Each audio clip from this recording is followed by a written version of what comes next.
Ubisoft's largest and most successful IP is the Assassin's Creed franchise, collectively selling hundreds of millions of copies across multiple games, consoles, and really eras of video games, with the series being 18 years old. The games take you through a multitude of different places and time periods, always introducing you to historical characters in a not so historically accurate way. And this is where Assassin's Creed Shadows comes in. Ubisoft decided to take on a game located in Japan and focused on the history surrounding Oda Nobunaga, one of Japan's most iconic historical figures. Now, this normally wouldn't be a huge deal. Previous Assassin's Creed games were obviously silly historical fictions where real historical characters were put into hyperbolic or straight-up fantastical situations. Everyone knew it, and Ubisoft, the developer, never claimed these games were historically accurate. But with Assassin's Creed Shadows, Ubisoft claimed to be taking Japanese history very seriously, hiring supposed Japanese historians and going to great lengths to make sure the game was historically accurate.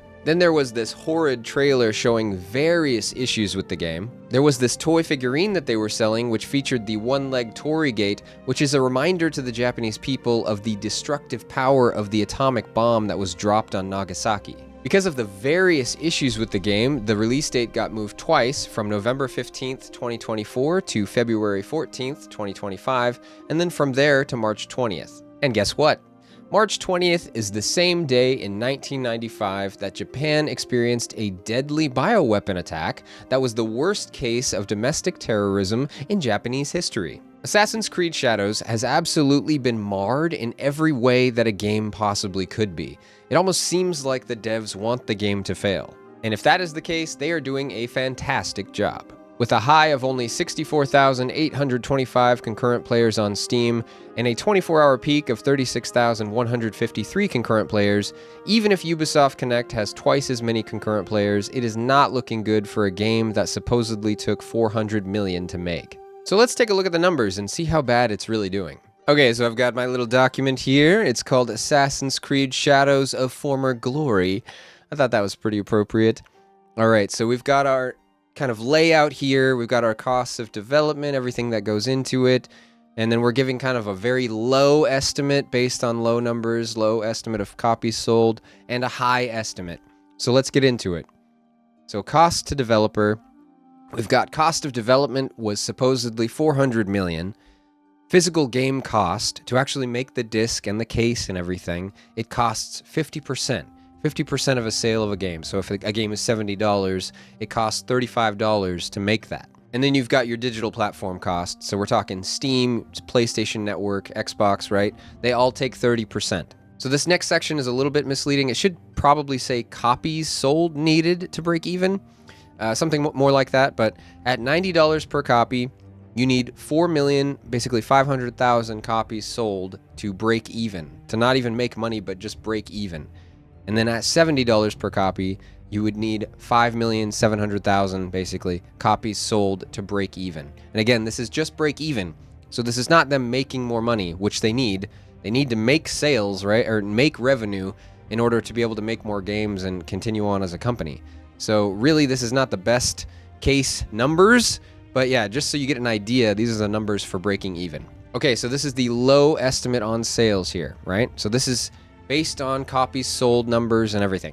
And this is using the price of the game at $70. If everyone bought the $70 edition of the game, nobody bought a deluxe edition. The very lowest estimate. So copies sold on Steam, 340,900. And then we're going, based off of that, I'm assuming, maybe double the number for number of people using the Ubisoft Connect launcher. I'm guessing there's lots of people who have played Assassin's Creed for a long time and just played using the Ubisoft launcher, many more than on Steam. And so I just doubled that number. So 681,800 copies sold on Ubisoft Connect. And then for the PlayStation and Xbox number, I basically just tripled the number on Steam. So 1,022,700 copies sold across PlayStation and Xbox. So this gives us a copy sold of 2,045,400. And then with the price of the game, $70 for the base copy, that is 2,045,400 times 70. That gives us total sales of $143,178,000. Now we have to take out the kind of platform cost, right? And so since we're estimating the lowest possible, we're taking out the most possible for the platform. So that would be if everyone bought physical copies, which would cost the most, 50%, right? So $143,178,000 times 50% gives you $71,589,000. And it's 50%, so that same number is your amount after platform cut. Then you take that amount and you subtract that from your development costs of $400 million, which leaves you with negative $328,411,000.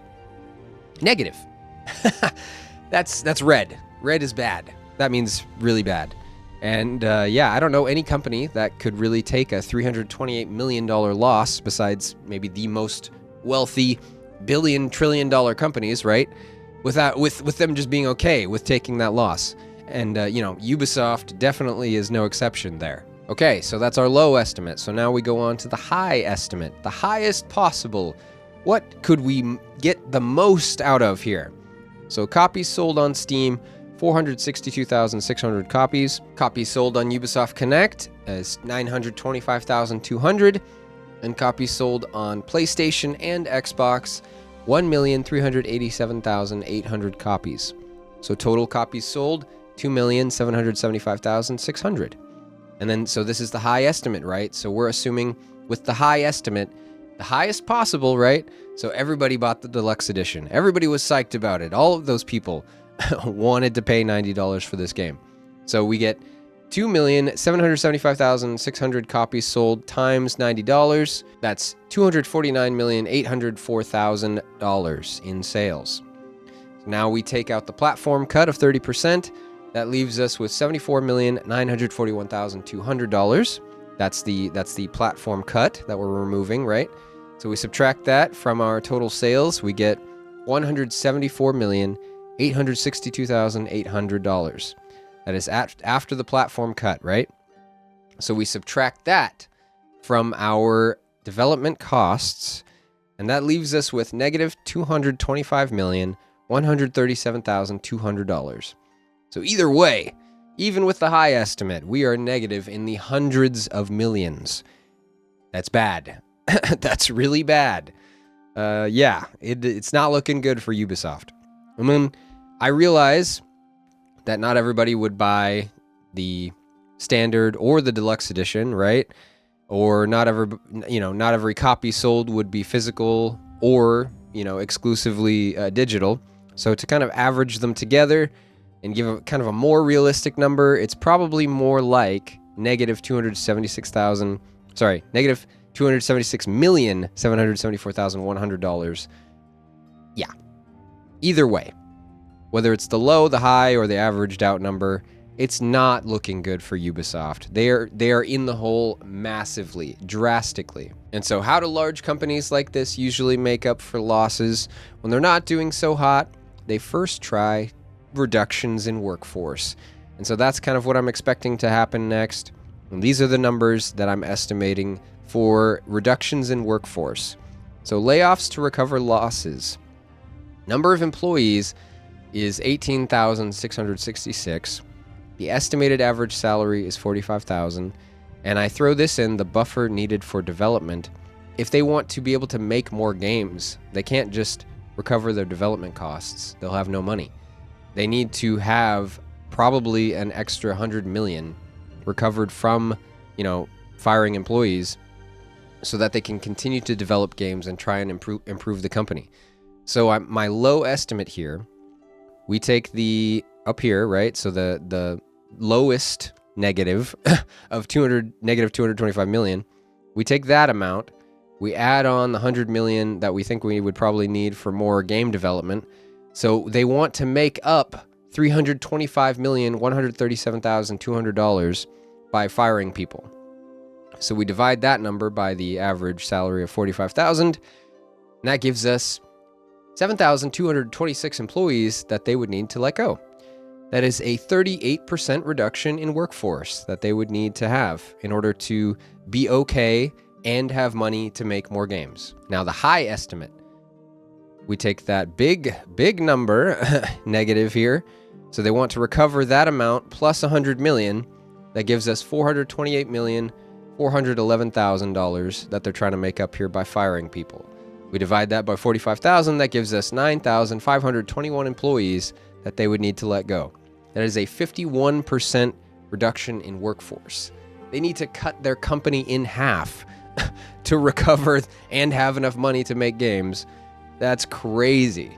That is absolutely insane. Well, no matter how you look at it, minus 200 to 300 million, that is huge losses, really, really bad performance. And, you know, they're going to have to get rid of some employees or do something, and they are. So it should come as no surprise then that while recording, literally the day of recording here, I'm getting an update that Tencent is buying out 25% of Ubisoft.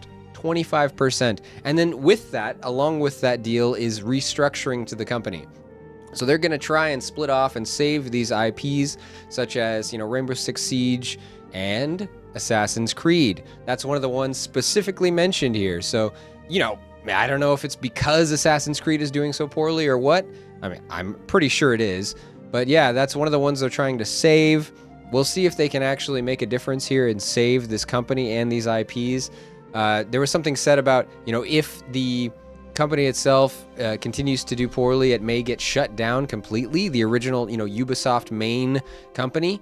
So we'll see how that goes as well. It's going to be really interesting going forward here. But yeah, Assassin's Creed Shadows did so badly, my estimates may not have been off here, that they had to sell to Tencent, in part anyway. 25%, that's pretty big. So we'll see what happens with Ubisoft. We'll see what happens with their IPs. Hopefully Tencent can turn it around, I guess. I don't want to see these IPs go away. You know, I never want to see kind of these icons of video game history disappear. Assassin's Creed, as I said, you know, 18 years old franchise. It's been around forever. It would really suck to see it go away completely. So we'll see if they can revive it. We'll see if Tencent can influence the company in a positive way. And thank you for watching, guys. This has been a crazy development. See you in the next video.